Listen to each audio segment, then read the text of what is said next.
Мынау қораның ұзындығы сыртымен қосқанда 25 метр. Мынау шеті осыдан бастап анау жаққа дейін. Бұл әзірге салып жатқаным 3 қатар болды. Бұл негізі қораның тамын ешқандай фундаментсіз лайдан илеп жасап жатырмын. Мына жерден қандай топырақ шығады, сондай лайғып жасап, мына жерге аударып, 3-4 сағат пісіріп, осы жерге мына тақтайлардың көмегімен осылай жасап жатырмын. Менің айтқаным бірінші эконом лай. Екінші, бұл қыста жылы, жазда салқын болады. 20 метр жеріне, примерно 20 метр жеріне әр бұқаның арасы 1 метрден 20 бұқалық орын болады да, мына жағына 3-4 метр артық жер бар, оған құдық, тірәбілке, сондай заттар тұрады. Жемді бұрынғыдай жарып беремін. Енді бұның қазіргі мынау алғаш құйған күнде жаңбыр қатты жауып, мынау кеппей езіліп құлап түсті. Бұл осы беті қалды. Бұны кейін таман жаңағындай мен айтқандай биік, жарық,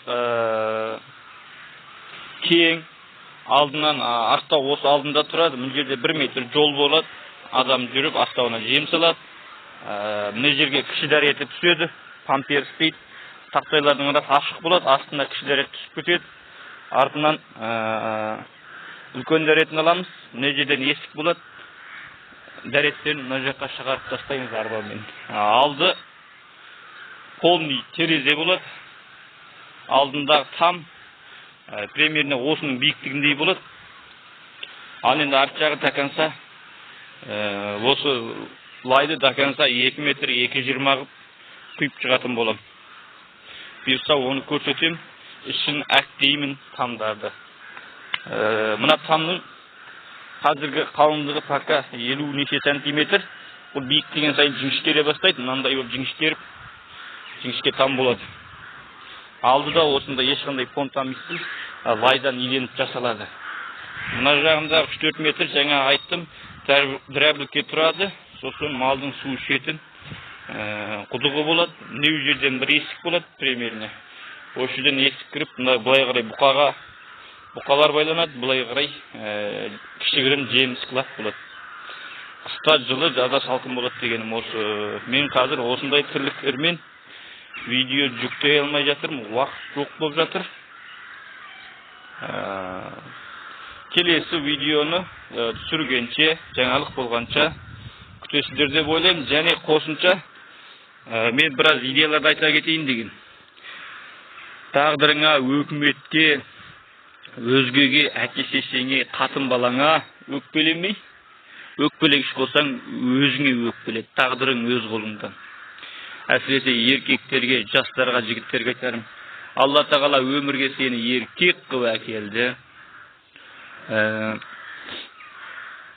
Еркекше өмір сүруің керек. Сен мысалы саған жалғыз өзің өмірге келдің, кеткенде жалғыз кетесің. Соның үшін өмірге келіп алғаннан кейін, қол аяғың денің сау болғаннан кейін, әкеңе, шешеңе, туыс-туғанға, қатын балаңа өкпелеп, өкіметке өкпелеп, өмірге өкпелеме. Барлығын өз қолыңмен жасайсың. Кез келген нәрсеге өзің жалғыз бетпе-бет келесің. Мысалы, мен қазір бұйыртсам, жалғыз сап отырмын. Жалғыз қолымнан келмейді. Бәрі ақша деп уайымдамай, амалдасаң, ниет етсең, барлығының жолы бар. Бұйырса көрсететін боламыз. Сау болыңыздар. Каналға тіркеліп, лайк баспаған кісілер лайк басып, пікір алаңына пікір жазып кетіңізде. Телефон нөмір 8707-680-6066. Аты жөнім Таңжарық Шотайұлы. Екісиер каналымыздың авторы Таңжарық Шотайұлы. Басқа да жұмыстар жүріп жатыр, үгіт қимылдар. Бұқалар ол айырым, оны түсіретін ештеңесі жоқ. Бұқаларды енді тек толқы сойған кезде қанша салмақ берді, қанша пайда болды, со турасында түсіретін болады. Ендігі түсіретін жаңалықтар осы қора біткенше 2-3 видео түсіретін шығармын.